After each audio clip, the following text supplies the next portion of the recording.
I haven't met another person like you in my life because There's you're only out one. of my comfort zone. Good. Eat the way that we do by the year 2030, we will not be able to produce enough food to feed everybody. What? Yeah, This is you're talking of globally? globally. Like, in a not sexy way, it means that we will not be able to produce enough calories Yeah. to feed everyone. Like, currently, we produce enough calories to feed everyone, Yeah. but it's an interesting question that you are situating yourself in relationship to the person that I would then project myself to be. Yeah. So I feel, but I'm going to joke about this. I feel like this is a first world conversation. sure, what does that mean? It means that it's someone who's come from New York, like you. Now I'm attacking you. I'm basically saying that someone who's you write on a full stomach, for example. And Yes, so you, absolutely. and And so design, and I didn't know that there was a food crisis looming. Yeah. In fact, nobody knew Yeah. that there was a food crisis looming. Like the UN, you know, who does the UN talk to? And this is not your statistics versus my statistics. No, this is the UN actually issuing this white paper. You're using the benefits of post-colonialism and attacking pre-colonization. It's amazing. I actually think you're sitting on a great Netflix show. What is the Netflix show? Tell me, pitch me the idea. The idea is And who is fine dining for? for my grandmother, a local person, a very local. As an American, as a Chinese American in America, do you feel like, I'm asking very personally now. Sure. I'm just trying to Won't you systems feel, of patronage. when will you consider yourself successful in this field through publication? I saying that, you know what, yeah. I touched 1 million lives. Yeah, I think that's What's that? actually a really good question for any person who has creative practice, is to define like what the possibilities are for artistic practice in this moment. Yeah. It's about belonging, to your How point. would you define that as an artistic practice? It's about social sculpture, boys. Wow. Joseph Boys. Yeah.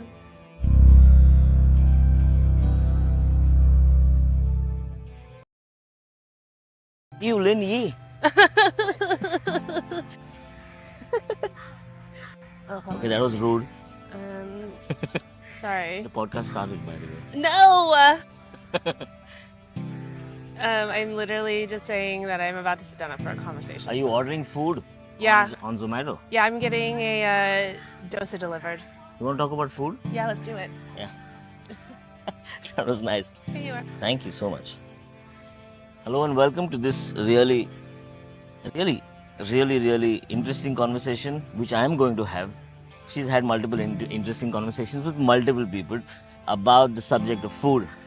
LinYee here is from New York, and she works within the intersection of food and design, something I have very limited knowledge about. I spoke to her a few days ago and I just realized that it'll be great if I can understand what she does on camera via a podcast. She's the founder of the Mold magazine, by the way. I went through the magazine, I went through 4 editions, and I was like, this is a very high quality magazine discussing a subject like seeds and food and climate change and some really dense subjects which are actually very important, but they're presented in a very beautiful format. Yeah. And so my first question to you is, who does print publication in the age of the internet? Yeah. Who's reading this? Like, it's such high quality content. Yeah. And it's so well written, and it's a pretty classy publication. But We are classy. But I understand. So in India, you know, we have, I mean, the farmers need this. Is this for the farmers or is this for the rich people? It's for farmers and rich people. We have farmers that actually write for us. Yeah. And I mean, I wouldn't say rich people. I think it's really about people who care. It's for everyone. All of our content is available online. It's all accessible. And I think that for us to really engage with questions about the future of food, we need to have interdisciplinary conversation. Sure. Yeah. And so when I first met you and you said, when I saw the magazine actually, and then this project that you've done at the Serendipity Arts Festival, we're not having this conversation specifically about this project. I want to get to know you as a person, why you do what you do. So how would you introduce yourself? Yeah. I'm let's say I'm Bill Gates. Well, I don't want to okay, get there. I don't know about that. I don't want to Okay, get. all right. I'm from NABARD. You know what is NABARD? No. The seed bank in India, or like Great. from the agricultural department. Great. And you want to have an interview with me or somebody from policy making. Okay. How would you introduce yourself? It's an interesting question that you are situating yourself Yeah. in relationship to the person that I would then project myself to be. Yeah. So if you were part of a governmental institution or a seed steward that is part of like a larger community seed bank or Yeah. seed library, I would introduce myself as LinYee. Yeah. I make a magazine, Yeah. and the magazine is about design and food. And we are interested in the ways that design can support the future, the ways that design can support creating relationships between those of us who eat food Yeah. and the food itself, and all of the layers that are in between. And I think that Vandana Shiva, who we write about and interview in our 4th issue about seeds, Yeah. she taught me that the web of life is actually a food web. Yes. So when we talk about food, we are talking about a sort of way of living and flourishing Sure. that is interdependent and entangled. And can you give me, like, I'm going to look straight at the camera and I'm going to say that I understand half the things you say, Great. right? Okay. So I'm going to need you to, for me, dumb it down a little via one example of a project that you might have done, Yeah. where you can explain and clearly articulate this nuanced idea that kind of explains how does design. I feel like, I'm going to joke about this. I feel like this is a first world conversation. Sure. What does that mean? It means that it's people who are not scavenging, who are not hunting for food, for people who are from third world countries who still who don't make enough per month, and they make do with what they have, Sure. and they are at the base level of sustenance, as opposed to someone who's come from New York like you. Now I'm attacking you. I'm basically saying that someone who's you write on a full stomach, for example. And Yes, so you, absolutely. And so with very much privilege.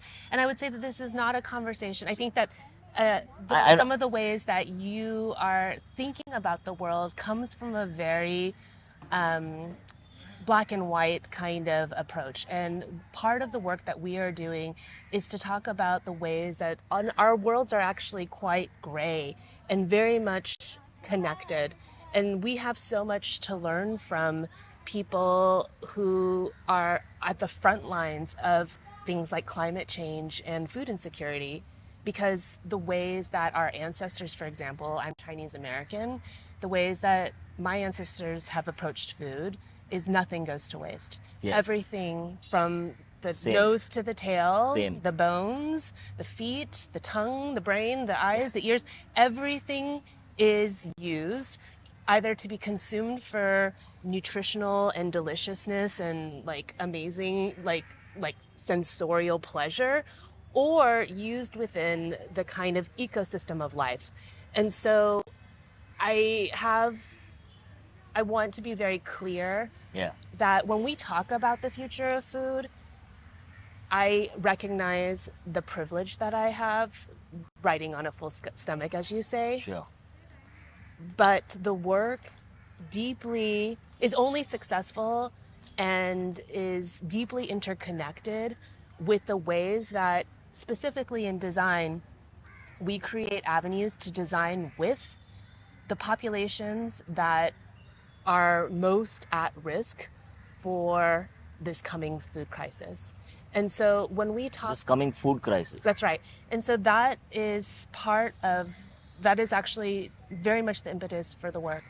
I started Mold in 2013. I'm a design journalist. Good job. And 10 years. Yeah, 10 years. I'm not a designer. I'm a design journalist. I write about primarily industrial design. I also teach industrial design to students. And I started seeing many projects, primarily student projects, that were at this intersection of food and design. And at the time, most media, like design media, was really just focused on furniture and lighting as a primary kind of form for design. And I saw these food projects as an incredible, interesting, potentially very deep kind of side journey for design. And I thought, well, I am somebody who loves food. My relationship with food is very much intertwined with my sense of identity as the children of immigrants, as first-generation Chinese American, as a woman, as a mother. And I thought, well, here I am a design writer, I love food, I am very well situated to start archiving these projects because I feel like they have a place within the conversation around design. So I started Mold as a nights and weekends project just to archive these really interesting projects. And then a year late into the writing and archiving, I came across this project by an Australian student at the time.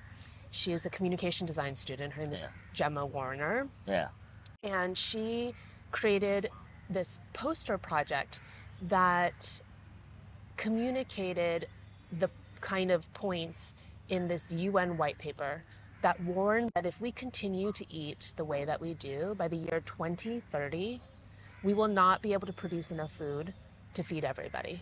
What? Yeah. This is you're talking of globally? Globally. Like, in a not sexy way, it means that we will not be able to produce enough calories to feed everyone. Like, currently, we produce enough calories to feed everyone, but because of systems of inequity, not everyone isn't eats. The calorie conversation debunked? It's the measure As of, current. of how they measured. They say that it's more expensive to make to grow livestock in the US, and that vegan food and vegetarian food is more sustainable. And 100%. Is that true? I think in general, I mean, yes, like hands down. Like, so what are the top 5 insecurities in the global in food? What do you mean? I mean, like wastage. Yeah. Then there won't be enough food. So basically, this UN white paper. And who gets affected first? Yeah, this UN white paper. That's my most important question: is who gets affected first in all of this? Yeah. Because I've been to New York, and I've seen the lights on for overnight in all the stores. Macy's lights on. Chanel lights on the whole night. Even here in Goa. Yeah, no, and in all the stores, the city really never sleeps. And then now, after so many years, this conversation is that let's protect energy. So I just always keep wondering, it's great that people bring up these subjects. Yeah. But I just the people who get affected the most don't raise these questions. So I'm speaking now in terms. I actually don't think that's true. I think the frontline communities, like who? primarily Give me one people example. who are farming. Yeah. From which area? Anywhere. I would say, I mean, I'm not an expert in this, so this is a question to ask somebody else. Sure. But what I would say is that often frontline communities, people who are subsistence farming, oftentimes smallholder farmers, these are frontline communities. In fact, they are the first to ring the alarm. It's a question of who's listening. And so many times, those of us who have privilege or power of any sort, we are disconnected from the people who are actually growing our food and the land that is actually producing it.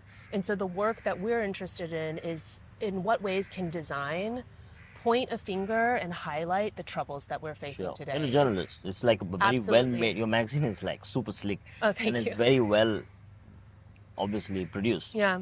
And it reached me because of its aesthetic, honestly. Sure. Like if a magazine and that's why we made a print magazine. To go back to your original question, we just after coming across this project from Gemma Warner, it did the work that it was supposed to do, which was to ring the alarm. And I realized in that moment that here I was making this website about food and design, and I didn't know that there was a food crisis looming. In fact, nobody knew that there was a food crisis looming. Like the UN, who does the UN talk to? And this is not your statistics versus my statistics. No, this is the UN actually issuing this white paper. And so what I realized in that moment is that we needed to reorient ourselves in the work that we were producing to ring the alarm for the design community, that this was a task that needed urgent attention and care. And so using the tools of design, which is about joy, about human interaction, which is about problem solving in an interdisciplinary way, Yeah. we said, okay, Nice. designers, you have an opportunity here to offer solutions at different scales for the coming food crisis. Now, 10 years later, I don't necessarily believe that the role of design is to offer solutions, but I believe the role of design is to often point a finger at the problems and the ills that are facing the world and create and facilitate structures, ideas that can bring the stakeholders together to actually solve the problem for themselves. So that is actually the work of design. So when you ask who is it for? Who's it for? Yeah. It's for designers. It's for people who have creative practices. It's for artists. It's for chefs. It's for farmers, seed savers, people who are interested in moving this work forward in a creative way.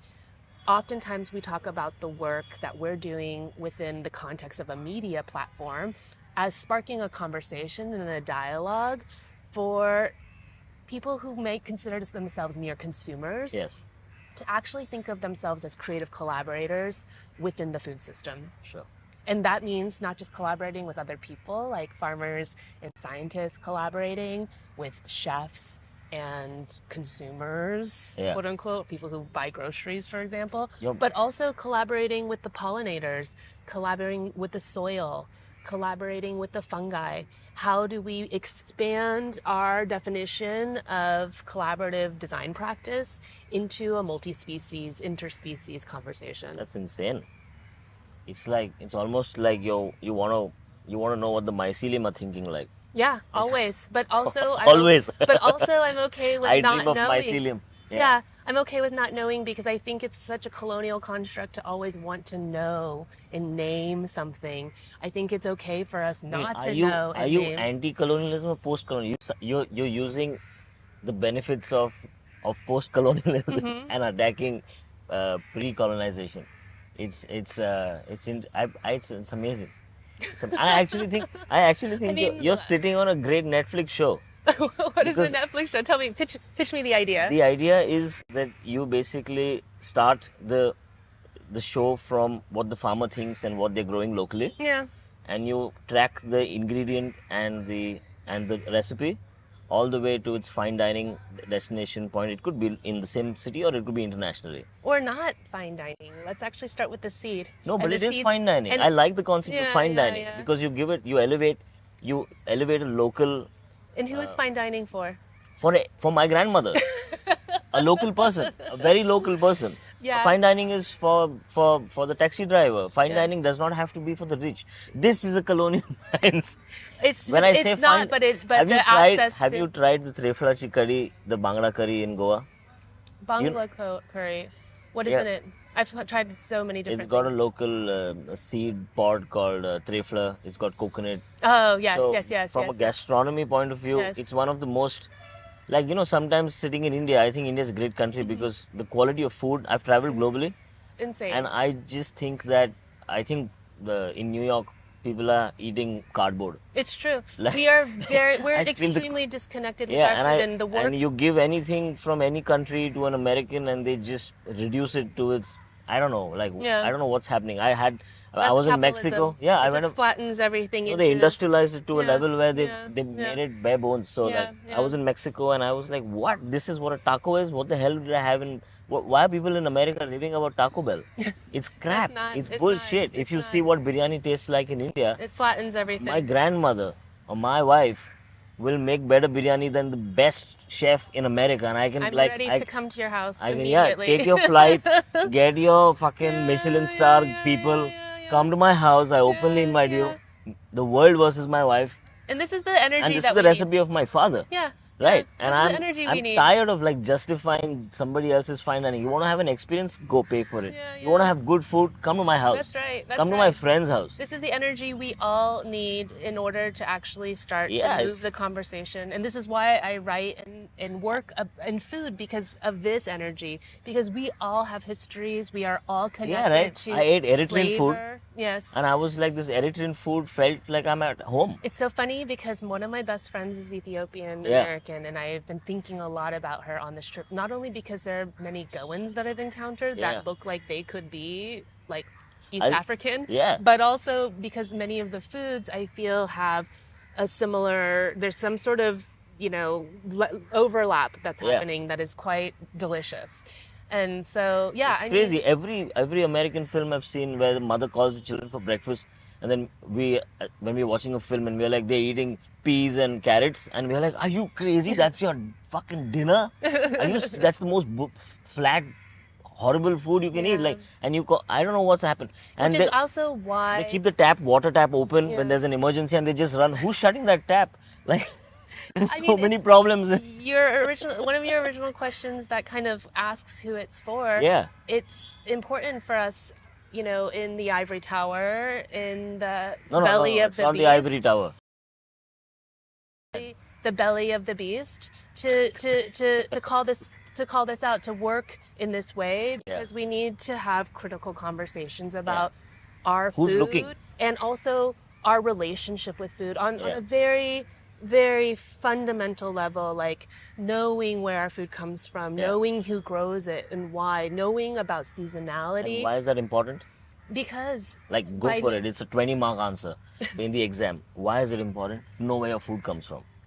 it's not about knowing where your food comes from. It's about having a relationship with your food. Explain that, please. The reason why it's critically important to have a relationship with our food is because when we are in relationship with something, we care. We want to know more. We want to steward. Sure. I think that this very human condition which is both our beauty and also our downfall, is about our ability to be in relationship with one another and also more than human others. And so when we have a relationship with food, we are going to start asking these questions. Other questions start unfurling. Other feelings start kind of like disseminating.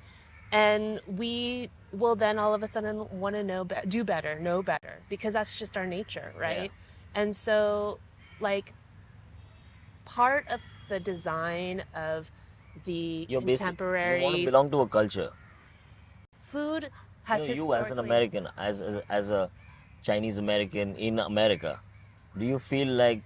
I'm asking very personally now. Sure. I'm just trying to follow your thread. The fact that you want to get to know what your Chinese ancestral food history was, the history of your culture was. Okay. Because in New York, it might be the core might have slipped a little bit of where you come from, and sure. Do you want to get back to know about your history? It's not about you're doing this for everybody. I feel very comfortable about my emplacement within the context of the United States, within New York, within the history and who I am as a Chinese American, and my relationship with the many different types of food that I grew up eating or that my ancestors have eaten.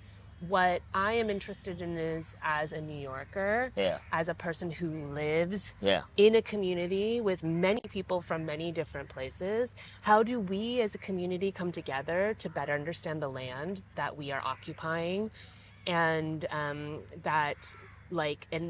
I think the easiest way to do that is to understand what kind of food comes from that land. Sure. And so that is the kind of belonging that I'm interested in. That's the hyper local, emplaced, interwoven belonging of knowing the land where you live. Yeah. And in the United States, by design, through history, through genocide and erasure, Americans do not understand the land. And it's because the United States has been on an ongoing campaign of genocide for indigenous people of Turtle Island. Yeah. And so it is all by design that our food system in the United States is also the foundational cornerstone of that is not knowing where our food comes from and how it gets there. My God. And having it so processed to the point where it's not recognizable, that it is always out of season. That's true. And it that is woven into the culture of our eating culture, and it's woven in the ways that we experience, how consumption as this kind of high value thing in the United States and its relationship to capital, how that completely shapes and forms our lives and our relationships with one another. You really are an activist. I am. And, the work that we're It's doing, like, so we yeah. started with Mold 10 years ago. We continue to publish to this day. We have, literally thousands of stories online at Any thisismold.com. story that jumps out right now, and you feel like a story that you might in your magazine that you were like, wow, when you read, you were like, man, this really gave me an epiphany. Wow. It's hard, 10 years How of do you, and publishing. also, how are you so cool, smiling, like you have fire, you're an activist, how are you not angry? I mean, inside you're like the Rose from Titanic. Inside I'm burning, but on the outside, Literally not what I was expecting you to say. no, the opening it's like you have a different side to you on the inside, Yeah, but I'm a on the mother. I have to be an you're, eternal optimist. you're calm, and Yeah, no, and also being the founder of a magazine, you've got to a lot of responsibility to make sure you're the next, not just food is on the table, but also the next issue is out in the market. No, I don't. What? Because we self-publish. Yeah. We don't take advertising Oh, dollars. nice. Okay. And for that reason, we work in a way that we publish when it's supposed to happen. I mean, we're responsible humans Yeah. that want to So you don't deliver take advertising a good money? We don't take advertising, and it's, But what's your relationship with money an evolving one for sure. as a Chinese? An evolving relationship with money. I No, that's tough. That's a good man. question. That's good. I see money as both necessary and enabling, but Yeah. also certain types of money and the ways in Yeah. which we engage with money can Yeah. also be a trap. Yeah. And traditional media publishing models, which are predicated on advertising dollars, Yeah. are a trap. Yeah. And that's why I've worked in publishing for over 20 years, and again you see the end of publishing, the end of magazines, I have that same the question. end of things. I'm And like, it's I never, feel that's like not true. I It's feel not like true. no, I run Artistry Plus. Yeah. It's on the internet, Yeah. but I think publishing is dead. Like, I think that model is. Oh, the publishing model has been dead, and I think that social media has been really clearly defining that, like, Yeah. these Won't you systems feel- of patronage. When will you consider yourself successful in this field through publication? I By saying that, actually- you know what, yeah. I touched 1 million lives. Yeah, I What's think that? that's What's that? actually a really good question for any person who has creative practice. Yeah.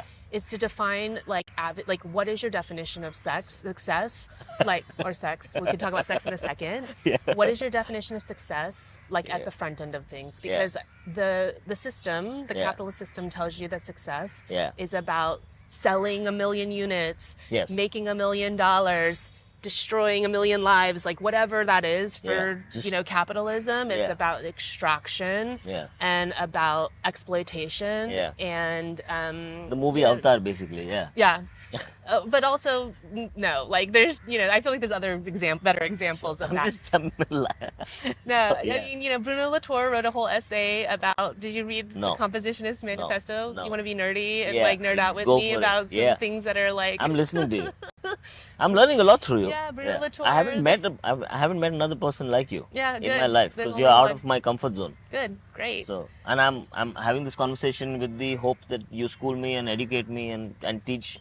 Well, I Um, think it's I'm- an I'm- ongoing conversation, Sure, but and please hopefully we no doubt. carry one in a way that allows people to enter where they can, and that's the beauty of food, is that everyone has a starting point for that conversation, and everyone has an opinion. Nerd out with me. What were Oh, you yeah. saying about?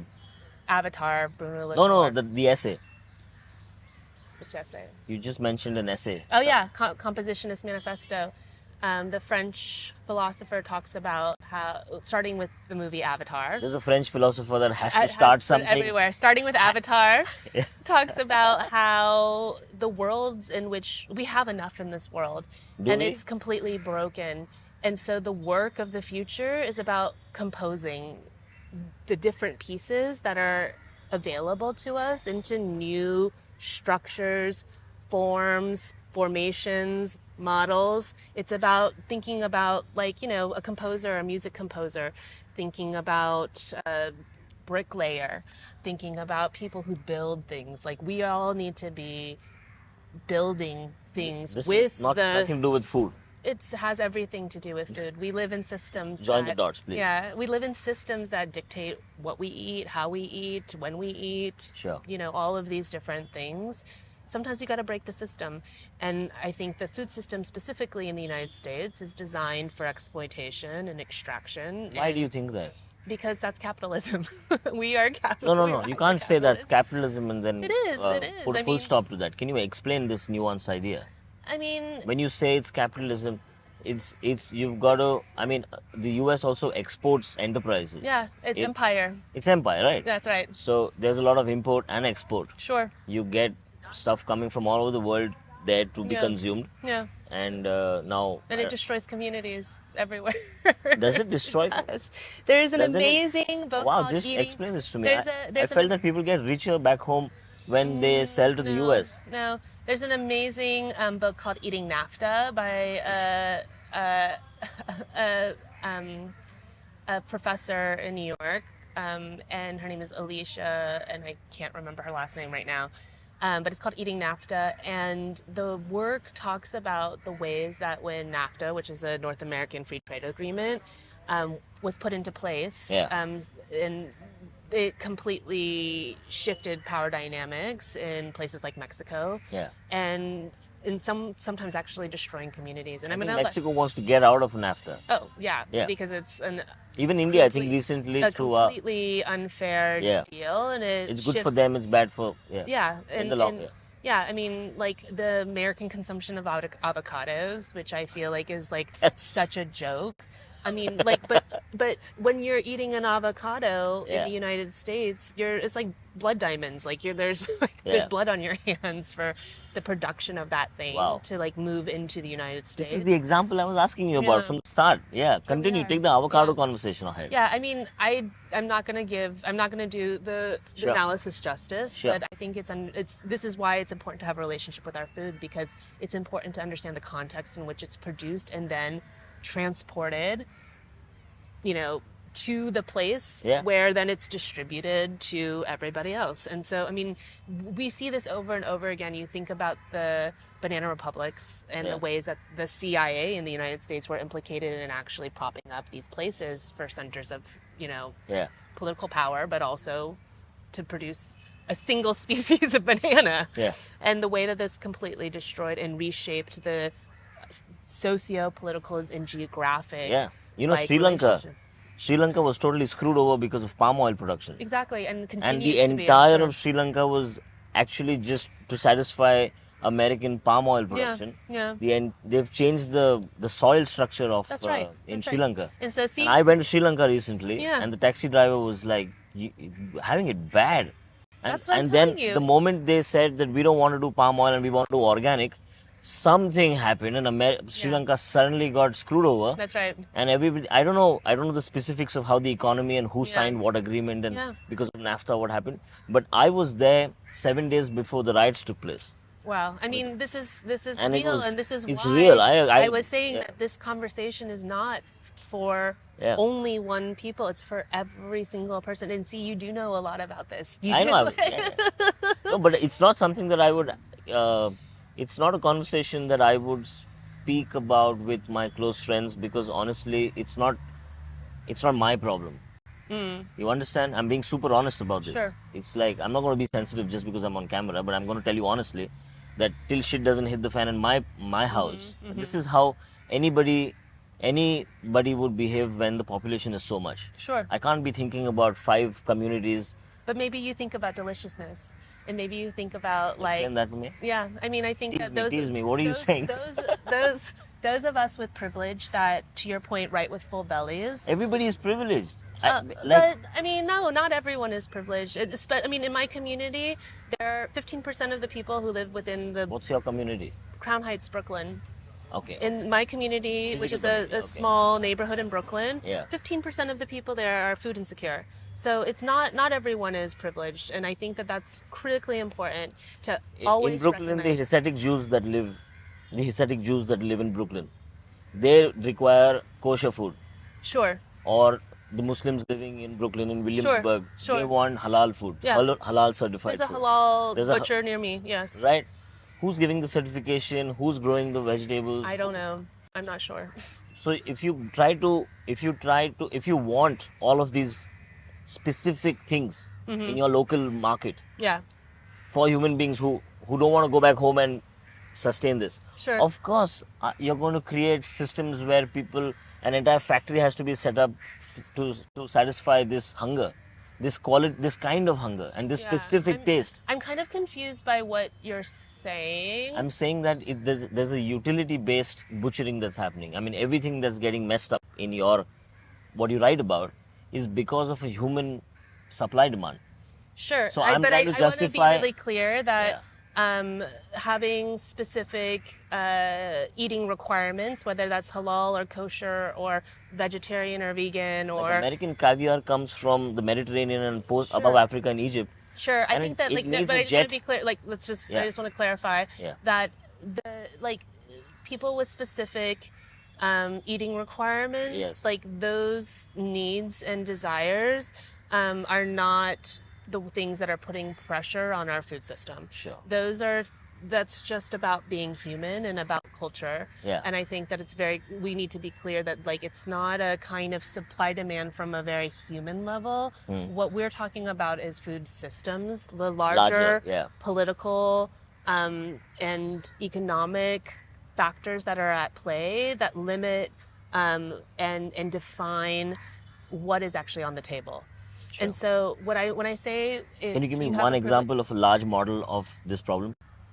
Like something where do that- your eggs come from in India? Well, wow, that's a good question. Yeah, exactly. I don't know. You don't know. Yeah. Yeah, I mean, neither do I. I mean, actually, that's not true. I am actually part of a food cooperative. You're just trolling me. grocery store. You're like, Yeah, where do your eggs come from? I don't know. Yeah, Even I don't know. Nobody knows, except I do kind of. No, know. I know do where they come from, I like do know. I can physically. tell you the farm that the Yeah. eggs that we eat come from.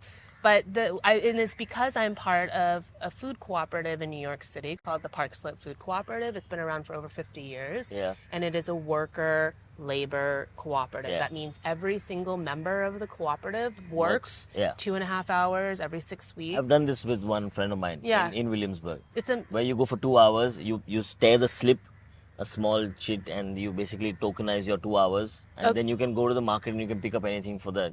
Yeah. Yeah, And yeah, so because we don't pay for labor Yeah. costs within our grocery store, and because we are a member model, it means that all of our groceries are sold back to the membership community for only 25% markup. And Yeah. that's just everything across the board. Yeah. And so because of that, it's this thing that gives me such deep joy is this model of cooperation that allows for everyone to eat and also for people to have a relationship with their food, because any produce, any sort of food that's within that market has been vetted by our other member Yeah. along guidelines that have been set by the membership around quality and value and things like that. And so this type of very small, it's actually a huge co-op, but it's this very local Yeah. model of cooperative economics that deal with our food is an incredible example of actually having a relationship with our food in a working economic way. And what does that say about the value of labor? Yeah, I mean, I don't know, except that we all need to work to participate in for a better food system. That's amazing. Yeah, and so the work that we're doing now after 10 years of publishing, and we continue to publish online, we published 6 print issues that tried to start to untangle what possibilities lie when designers engage with the question of the future of food. And then, we published our 6 issues. It was always meant to be 6 issues. Every year? No, 6 issues over the course of 7 years. So this was this was our season for publishing a magazine. And that season has ended. We continue to publish online, and we also are starting to work hyper-locally in our community in a formation called Field Meridians. It's an artist collaborative. Okay. And the work of our artist collaborative is to use creative practice, which is what how every artist works. Yes. To ask our neighbors and work with our neighbors to define the future of food specifically for our neighborhood. Nice. And so we've done, as our most recent, it's called the Nature School, where we have artist-facilitated workshops that are free and accessible to everybody. They take place in our park, in our library, in local businesses. and they're invitations to our neighbors to notice the nature that surrounds us in the city. So to be able to identify trees, street trees that help with the resiliency of our community, to know who our backyard birds are and why they live here. Nice, and, yeah. to You're understand. mapping the whole ecosystem around That's local right. space, That's right. Through artistic practice. through artistic practice. And our larger goal is to plant a food forest in Crown Heights that is stewarded by our community and Good job. our artist and neighbor community.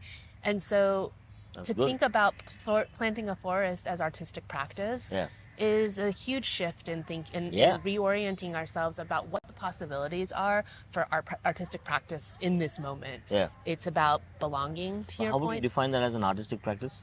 It's about social sculpture, voice. Wow. Joseph Beuys. Yeah. Wow, that's a tall ask because not many people globally have read Joseph Beuys. Yeah, well, Like I have, but when you said social sculpture, I feel like I mean, there are artists who are talking about earthscapes and social sculptures and stuff like that. These ideas are not percolating in the general subconscious. So it's like I feel like it's now what 30, 40 years. It's not yet penetrated. I feel there's I've a gi- season for everything I've given up. This is a season. You were waiting for the internet to. to collapse. Oh yeah, you also told me that the internet. She told me that the internet. I told her I'll cut some clips and all, and in the future someone might, because the conversation might get dense. So she said that the internet won't. What did you say? You said the internet Won't exist won't again. exist for the next In 30 years. 30 years. Yeah. Who is planting these? Like, did you have Morpheus in your dream? No. I publish. I'm a publisher. What do I you mean? publish online. How is the world I publish according to you? online. So I have a cousin Lynn who works. versus the world. What is the world according to you in 30 years? When you're Where 80? in 30 years, I'll be harvesting the fruit from my food forest with my children. How much water are you going to need? What do you mean? You're going to need a lot of water I mean, to that's locally do it. or not, because we're gonna listen to the land. Let's have the land tell us what we You're need. not an Elon Musk fan. You're not going to Mars with him. You want to Do see the you planet. want to go to Mars with Elon Musk? Like, you I- want to I be in don't a spaceship with that man? that creature? I gotta say, yeah, like from an engineering absolutely perspective. not. I am Oh, absolutely the first conflict we have is over Elon Musk. Yeah. As we should. Why? Everybody should be Explain that to putting me. Okay, some let's go stakes with in this the train ground. of thought. I'm curious. I like No, him from an I- engineering perspective. But is he an engineer? Yeah, I think he's a bully. No, but those are two different Venn diagrams. Yeah, I'm sure he's a bully yeah, for the kind of things he does. Yeah, I'm sure he's a bully. And- the hot take is that he doesn't have ideas of his own. He doesn't make anything of his own. He just kind of jumps on the train and Yeah. it's like a I don't know. That's not the content that's reaching me Yeah. on my algorithm. yeah. I feel like I feel like no. Okay. Let's not give any more space to that dude or airtime. I think. Can I ask you why Vandana Shiva doesn't like Bill Gates? I don't know, You don't know. but I do know that Nice, Vandana smart girl. Shiva is. I know that Vandana Shiva is advocating for a new paradigm Yeah. in our relationship Yeah, with the yeah, yeah. earth, and that her advocacy of biodiversity that starts with seed, it Yes. starts with farmers. Like, to your point about who is this for? Yeah. It's for us all. Who's watching and who's it for? Yeah, it's for, and Vandana Shiva's work is critically important because she has created a platform, a working platform with farmers in the place that they live Yes. to facilitate a stewardship Yeah. of seeds that are vitally important to the land Yeah. and that will actually be more of a hedge against climate change than anything Elon Musk or Bill Gates could ever Yeah. dream of. Because this is the work of our exhibition, that a Can seed Please explain is this an- exhibition. yeah. So we're at the Serendipity Arts Festival while this podcast is going on, and she has a beautiful exhibition. She's displayed a bunch of seeds. Can you name your project? Can Yeah. you explain your project? Last 5 minutes. Yeah. Let's go for it. Our exhibition is called A Seed is an Arc Through the Portal. And we were invited by the curators of the Food Lab to take our print magazine about seeds Yeah. and translate it into an exhibition format. And so we started with the question, what can seed intelligence teach us? Yes. What can seeds teach us? What can it teach us? One of the answers is that seeds are archives that connect our past, our present, and our Yes. future. Yes. And so within the exhibition, we show 3 different archives. One is an archive of books and magazines about the food system. Yes. It's a library of thought, a library of memory. The second is a seed library from the Goa State. The second is a seed library from the Goa State Biodiversity Board. Yes. The scientists there have worked with farmers in get individual local seeds. communities to identify 34 seeds that they wanted to showcase within our exhibition. This is Indian seeds. Goan seeds, Goan, specifically for the specifically. state of Goa. It's And that- insane because this is it's a dying species. Yes, Yes. 100%. There are seeds within our exhibition that were on the brink of extinction, but through the work of Yeah. community-based seed savers. So, for example, the Para watermelon. Yeah. It's I saw known that. for its sweetness. Yeah. It's, Para is right Yeah. here. Yeah. And in 2018, they realized that there were only 2 seed keepers that had seeds for this watermelon Yeah. left, Yeah. literally You- in the entire world. Yeah.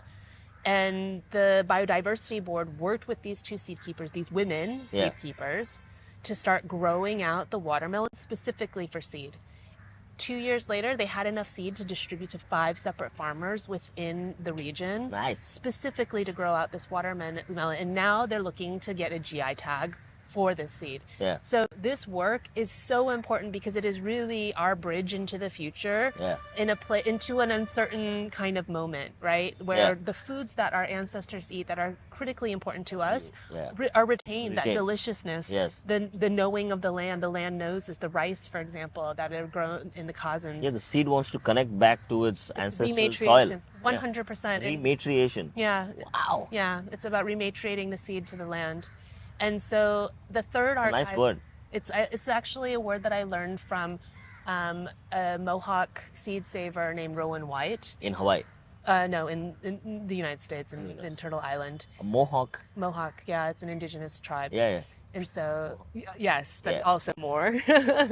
But Yeah. Rowan White actually taught me that word, rematriation, and it's something that I think a lot about, beautiful. a lot.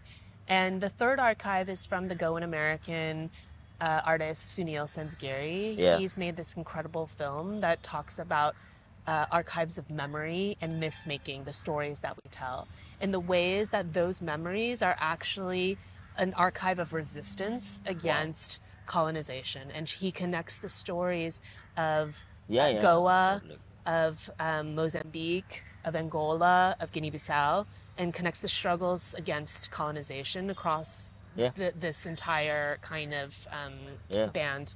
And so all of these things are kind of connected in thinking about when we steward seeds, whether they're physical seeds, seeds of knowledge, seeds of resistance, Yeah. they can act as a hedge against uncertain times and also the pressures of things like empire. Yeah. Like, how can these seeds be really how do we work to protect these ideas? There's have you been to the seed vault in Germany? No, I think you mean in Norway. In Norway. Yeah, Where they have that's right, they've- Svalbard. Yeah, yeah. You've not been there. Have you read No, about I'm it? not really I was interested. really fascinated. Yeah, I'm not that interested in seed banks at that scale. Yeah, yeah. Because those are still being. You're the first person who they're- said that Yeah, in well, my I'll life. tell you why. Who said I'll tell you why. I'm not interested. Why? Because A those big are why. still being stewarded by. You have to ask who makes the decision about what seeds go into that bank. Why? Who cares? Just save them. I do because Tell me why. because when we're talking about local community seed libraries that are stewarded by the community In the local. in a local context and are grown year over year over year, Yeah. those are the seeds that are going to give us the most resilience and tell us most about where we are. Because the seed gains resilience and intelligence and yeah. We know Yeah. which every year you collect Yeah. seeds from the plants Yeah. that flourish, and that's telling you a story about the land and where it is going. Yeah, So yeah. when you take seed and you put it into this frozen tundra in the middle of nowhere that is for the apocalypse, Yeah, for sure. sure. Yeah. I'm glad that exists Yeah. where it is, but I'm not worried about that. I Yeah. am worried about what is happening in a very local place in communities Yeah. around the world. But the soil exists. Where- There's this guy in India who runs the Isha Foundation. He's started a campaign called Save Soil. like if you save the seeds, but you don't save the soil. Yeah. Uh, And that's why we're interested in what mycelium are telling us, what the Yeah, fungi what tell the us. fungi do. Because all of these things are You need everything. You need the sun to be alive. Yeah. You need the water to be good. You need the soil to be good. That's you also right. need the seal. You can't. It's Yeah, like that capitalism- intelligence that the seed has can only be manifested if the environment allows the seed to be a seed. That's right. You can't throw that seed within concrete That's right. or within a plastic, substructure That's right. or some gel and That's right. expect some interstellar thing happening on another Martian planet. That's right. See, you have opinions. No, of course. When I came to you, I wanted to learn from you, so I behaved like I don't know any. I don't know as much as you, honestly. I mean, I don't know that I mean, much I just either. have real practical. Like when I went to Sri Lanka, Yeah. I was blown away. Yeah. When the guy was literally like explaining how his family has, 10 years ago, they were given incentivized. You grow palm for oil, you grow GMO. palm oil. Yeah. Even in India, the potato, the GM potato, and Yeah. this huge, because they sold it as a dietary utility. Yeah, like Vandana the calorie. Shiva talks about the failure of the Green Revolution and how it was a total But betrayal. you know the Operation Flood in India, the milk Operation Flood. No. I don't know. I'm hoping that I'm going to say that it's a great thing because so many people get milk in India now. India grows excess milk naturally through Operation Flood. Just Google it. Okay. But I was hoping that you'll say that that's why I don't like mass milking. I don't know anything. I'm about here it. to learn honestly from you. I don't know I about didn't it. have this But, conversation with what you. I think capitalism does and empire does Keep is saying it. capitalism. It's true. It's Which- true which because school that's were you the in? that's In the New that's York? the that's the system in which I live in the United States. I'm in the belly of the beast, and because the way that we are taught that everything is divided into resource, like what can we extract from this, what can we extract from this, what can we extract from this. Are you The Bernie food Sanders or are you?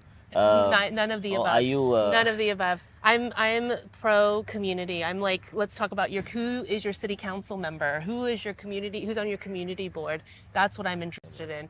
Because once the food system is here to teach us that everything is interconnected. Even what you were saying, how Yeah. the soil, the seed, the fungi, Yeah. the air, the light, the water, all of these things work in tandem and in interwoven dependence to produce life, period.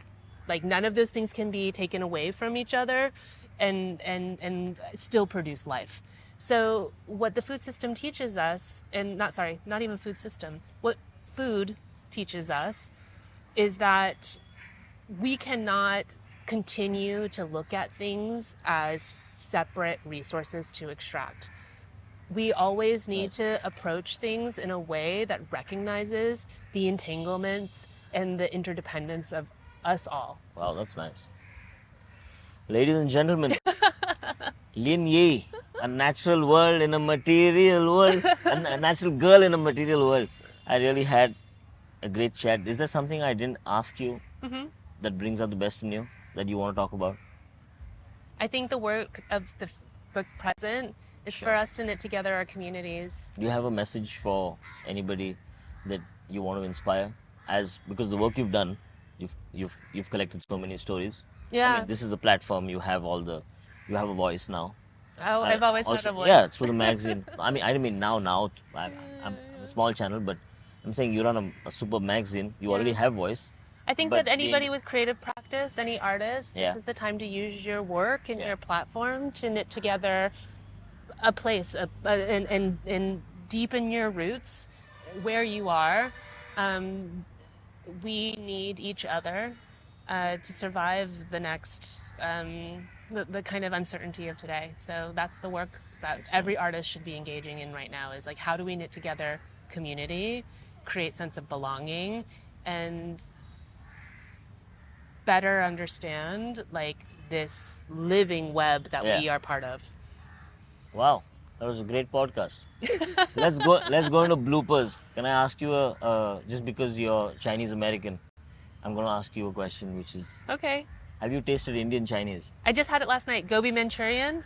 What blew my mind. Explain that. Had gobi Manchurian with the coriander chutney Yeah. and some red onion. Was it Chinese enough for you? Is my I question. mean- My question is, I mean, it's a racist question up front. It's like, did you enjoy the Chinese food? I enjoyed it. It was delicious. But like, who's to say what is Chinese enough? Like, Come on, man. Give what me it some actually really reminded content. me is Yeah. Chinese takeout in the United States, which is its own genre of food. Yeah. It But is India's coming there, okay? Indian food is coming behind Chinese food. Chinese food was there, but it has had its time. So Chinese takeout, Indian takeout in New York is like our go-to for the takeout situation, Because the food, right? the Western food sucks. Indian I'm just gonna takeout is say not it. great. I mean, but come on, like sometimes you just need like a slice What's of American pizza. food? Tell me what's American food. That's Italian food. Just tell me what's American food. A slice of pizza is not American. It's not Italian. A slice of pizza, like in the context of New York, is a New York food.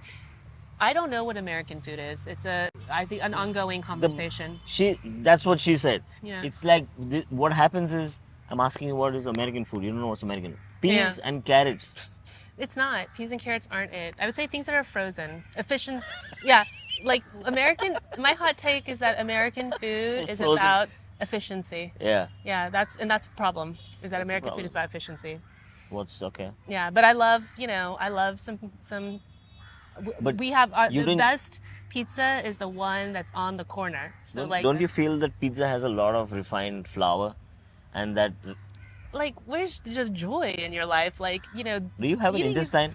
What? Do you have an intestine?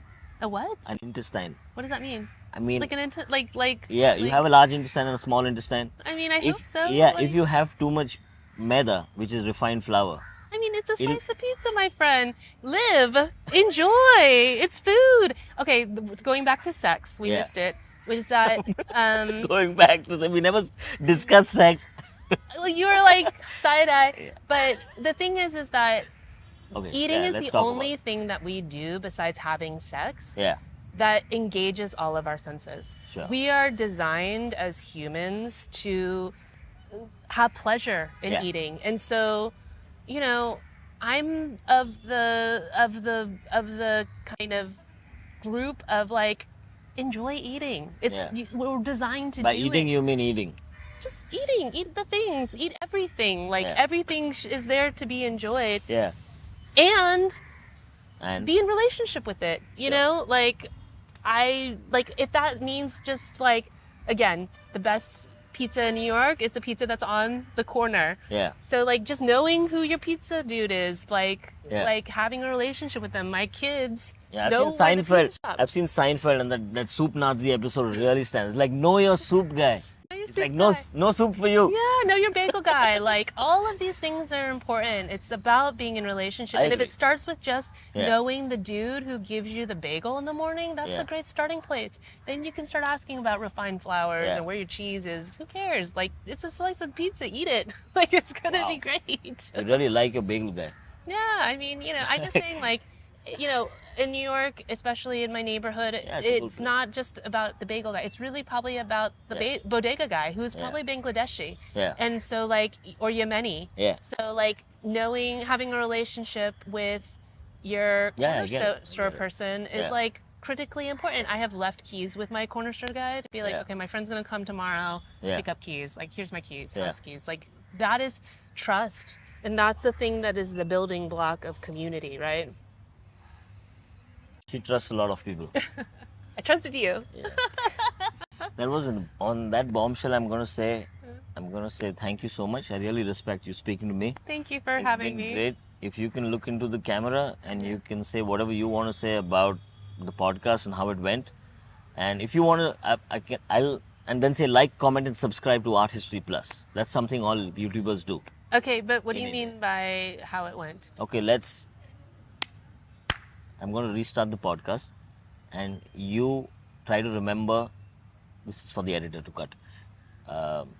You try to remember the subjects we spoke about, top 5 subjects. Oh, I see. Like you're kind of recapping. Yeah. So, All right. hello, ladies and gentlemen. We are with Lynn, the founder of Mold Magazine, and we just had an amazing conversation. We just finished the conversation, and Lynn here is going to attempt to explain to you the top 5 things we spoke about in this podcast. I'll help you, but go for it. Hi, I'm LinYee from Mold Magazine, and we talked about entanglement. We talked about community. We talked about seeds. We talked about art making, Sex. sex. and relationships. And pizza. That's 6, sorry. And Vandana Shiva, Bill Gates, Elon Musk. What else? What other evil in the world? And the world in general, and why she's so sweet, and why she's. You'll have a great And soil. And soil. This is a great conversation. I hope you stick around for the whole thing because there's a lot to unpack. She's a very intelligent woman, and I learned a lot from this conversation, and I really feel that just give it some time. There are some topics that she has explored, some things that I didn't know about. I had a little bit information out of personal experiences of when I went to Sri Lanka and palm oil and the relationship between the world in general versus what we grow in the soil and what we eat. You'll have a good education through this conversation. You'll learn something really wonderful. It's Maybe it'll leave you hungry for more. The episode starts in 3, 2, 1. Thank you. Great.